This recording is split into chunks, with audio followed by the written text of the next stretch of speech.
Itinanggi naman ng Iran, mga kapatid, na sila ang nasa likod ng pag-atake sa Kuwait International Airport. Hindi daw sila yon, mga tol. No, itinanggihan at pinabulaanan ng Iran. So pag-usapan natin itong balita, samahan ninyo ko. I'm just a young nigga chillin' on it. First time I seen ice was a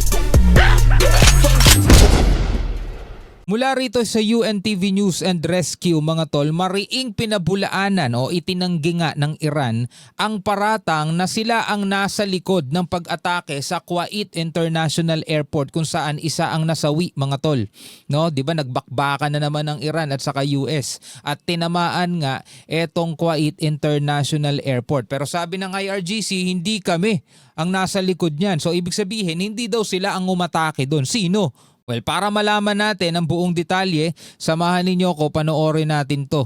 Hindi inako ng Iran ang nangyaring pag-atake sa Kuwait International Airport noong Miyerkules ng umaga, June 3. Ayon sa Islamic Revolutionary Guard Corps o IRGC, walang inilunsad na pag-atake ang kanilang pwersa laban sa paliparan. Okay, so hindi sila naglunsad ng pag-atake directly para targetin etong international airport. At walang projectile na pinakawalan patungo sa nasabing target. Okay, at wala rin silang missile na pinakawalan papunta doon kasi may posibilidad nga na hindi naman yun ang target nila pero lumihis yung missile at yun ang tinamaan. No, posibleng nangyari yun. O kaya ang bumagsak dito sa lugar na to is yung mga debris. Pero sira talaga yung airport, mga tol, kung makikita niyo yung mga video. Pero ang sabi ng IRGC, hindi naman kami nagpakawala ng projectile patungo sa lugar na yon. So kahit lumihis yung missile nila, hindi pa rin tatama doon kung hindi naman doon papunta. Yun ang sinasabi rito ng IRGC. Git ni IRGC spokesperson Brigadier General Hossein Mohebi, lumalabas sa kanilang investigasyon na ang pagkasira ng passenger terminal sa paliparan ay dahil sa pagpalya o pagkakamali ng US-made Patriot Air Defense System at hindi dahil sa direktang pag-atake ng Iran. So ang US-made Patriot System daw ang sanhi ng pagkasira nitong international airport ng Kuwait. Sabi rito, our investigations and inquiries into the strike of the Kuwait passenger terminal indicate that the IRGC Aerospace Force did not fire any shots towards this target. The destruction of the Kuwait Airport passenger terminal was the result of a malfunction in the American Patriot systems, which crashed in onto the terminal after failing to intercept Iranian missile. So, ibig sabihin, kasi yung mga sumasalag na missile dito sa Iran is mga missile din eh. Yun nga yung tinatawag na Patriot. Yun yung kanilang air defense system. So pumalya daw at imbis patamaan yung missile, doon bumagsak sa Kuwait International Airport. Yun ang sabi ng Iran, mga tol. Again, hindi tayo nandirito para magpatunay. Nakikinig lang tayo rito ng mga balita kasi may mga nababasa ako sa inyo bias. Well, tayo naman ay pumapabor lang, mga kapatid, no, sa kung ano yung dapat hindi nangyayari. Halimbawa na lang, hindi naman dapat nagkakagera. Doon tayo pabor, mga tol. Pero dito sa labanan nito, wala tayong kinakampihan dyan. Ngayon, ang gusto ko lang sabihin sa inyo, mga tol, kung ano man yung nangyayari dito, wala tayong kinalaman dyan. Sila ang naglalaban-laban dyan. At tayo naman ay nandoon lang sa pakikinig ng balita. Kaya please, wag nyo na po akong isama at pilitin kumampi kung sino man sa mga to. No? Tayo naman ay nanonood lang ng balita. So pakiusap ko lang sa inyo, kung meron kayong gustong kampihan sa kanila, please lang po, wag nyo na akong isali dyan. Okay? Patriot Air Defense System at hindi dahil sa direktang pag-atake ng Iran. Ngunit maring pinasinungalingan ito ng US Central Command o CENTCOM. Ayon sa Estados Unidos, pidlano at sinadya umanong targetin ng Iran ang paliparan sa Kuwait gamit ang mga drone bilang bahagi ng ganti nito sa mga operasyon ng Washington sa rehiyon. So ang sinasabi naman ng Amerika, hindi. Talagang plinano niyo yan para gantihan kami. Ayan, claim. Iran claimed today that it did not attack the passenger terminal at Kuwait International Airport and damage was instead caused by a US missile interceptor. Totally false, yun nasabi ng US Central Command. Ang katotohanan daw, Iran struck the civilian airport with drones in a deliberate, calculated, and unjustified attack. Yan ang sabi ng US Central Command. Again mga tol, kung meron kayong kinakampihan sa kanila, bahala na lang kayo dyan. Tayo naman nagre-reaction lang at nagko-komentaryo sa mga balita. Bilang bahagi ng ganti nito sa mga operasyon ng Washington sa rehiyon. Isa ang nasawi habang 63 naman ang nasugatan dahil sa insidente na nagdulot din ng pansamantalang pagsasara ng paliparan. Ito pa rin ang malinaw Regardless kung sino ang nakatama dyan sa kanila, Amerika man o Iran, ang fact is may mga nadadamay. Dahil nga sa bakbakan nitong dalawang to na hindi natin alam kung kailan matatapos. Kumbaga halimbawa na lang mga tol, nagkaroon ng labanan ng mga terorista at mga sundalo, may mga nadadamay na mga sibilyan. So dalawa ang nasisisi dyan. Yung mga terorista at yung mga sundalo pareho dahil nagbabakbakan sila doon sa may mga lugar ng sibilyan. Samantala, kinumpirma ni Iranian Foreign Minister Abbas Araghchi na hindi pa rin napuputol ang komunikasyon sa pagitan ng Tehran at Washington.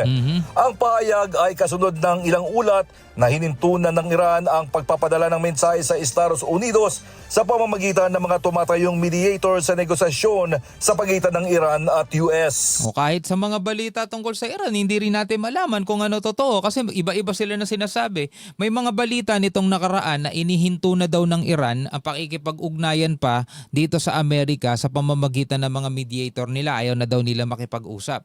Pero ang sabi naman ni Abbas Araghchi, which is official din ng Iran, is nananatili pa rin daw yung ugnayan. So hindi natin malaman tuloy kung ano ba talaga ang totoo. نعم كل مفاوضات Negotiations can be influenced by external factors. تتأثر بالعوامل الخارجية. At present, there is no official negotiating process هذا أمر طبيعي. نحن الآن between Iran and the US, but messages continue to be exchanged. So hindi naman naghaharap pero patuloy daw ang palitan ng mensahe. الأسلوب في المفاوضات غير موجود ولكن Just as we sent messages to the American side 2 nights ago. 2 gabi pa lang ang nakakaraan, nagpadala sila ng mensahe. رسائل يتم تبادلها كما أننا قبل يومين أرسلنا رسالة Regarding the necessity of preventing an attack on Beirut. الأمريكان فيما يتعلق بضرورة وقف العدوان الإسرائيلي على بيروت. Diyan nga rin siguro nagkaroon ng issue na nasigawan daw sa telepono ni Trump si Netanyahu. Yun ang ayon din naman sa mga ulat. Sa kabila ng nagpapatuloy na usapan, nilinaw ni Araghchi na hindi pa ito umaabot sa formal na negosasyon. Inamin din niya na nananatiling mabagal ang pag-usad ng mga pag-uusap sa pagitan ng dalawang panig. Totoo. Our communications have not been severed. لم تقطع ولكن الآن But we have not made any specific منذ progress. بضعة أيام فيما يتعلق On the negotiations in the past few days. بموضوعات المتعلقة بالمفاوضات. Dagdag pa ng Iranian Foreign Minister, wala pang nakikitang konkretong development sa mga pagsisikap na tapusin ng sigalot sa gitnang silangan. Nagbabala rin ito na maaaring mabaliwala ang mga ginagawang negosasyon kung aatakihin ng Israel ang kabisera ng Lebanon na Beirut. وقف إطلاق نار في بيروت Any attack on Beirut will have grave consequences. هو عدوان كبير. أعلنا لكافة الأطراف بأنه إذا ما هاجموا بيروت فإننا لن نتحمل ذلك. And will lead to a full-scale resumption of the war. Na pwede daw magresulta sa pagpapatuloy ng digmaan, resumption of the war. ومن وجهة نظرنا بأن وقف إطلاق النار بيننا وبين Our armed forces are ready to strike Israel if it attacks Beirut. أمريكا وإسرائيل سوف ينتهي ذلك فإن القوات المسلحة سوف ترد. Git pa nito, nananatiling handa ang sandatahang lakas ng Iran sa anumang posibleng senaryo at may kakayahan itong magpatuloy sa labanan kung kakailanganin. So dito sinasabi ng Iran na yung puwersa nila is ganun pa rin kalakas at kayang-kaya nilang ipagpatuloy kung kinakailangan etong pakikipagdigma. Sa kabila yan mga tol ng mga nauna ng ulat, 'di ba, ng Amerika, nawasak na daw ang kanilang mga sandatahan, wala na, totally depleted na nga daw at saka obliterated na, 'di ba? Yun ang lagi sinasabi dun sa mga report. Pero dito sinasabi ng Iran na kaya pa rin daw nilang makipaglaban. Ano ang inyong masasabi tungkol dyan mga kapatid? Pwede kayong magbigay ng inyong sariling opinion, ng sariling reaksyon. Again, hindi ko kayo pipigilan kung sino yung pinapanigan nyo dyan. Kung maka-Iran kayo o kung maka-US kayo, okay lang yan. Pero sa atin naman po, hindi kasi yun ang tinitignan ko eh. Kahit na sino sa kanila ang manalo mga tol, isa pa rin ang nagiging epekto niyan eh. Kahit sino sa kanila ang nananaig at sino sa kanila yung tipong na tatalo na, isa pa rin ang epekto niyan eh.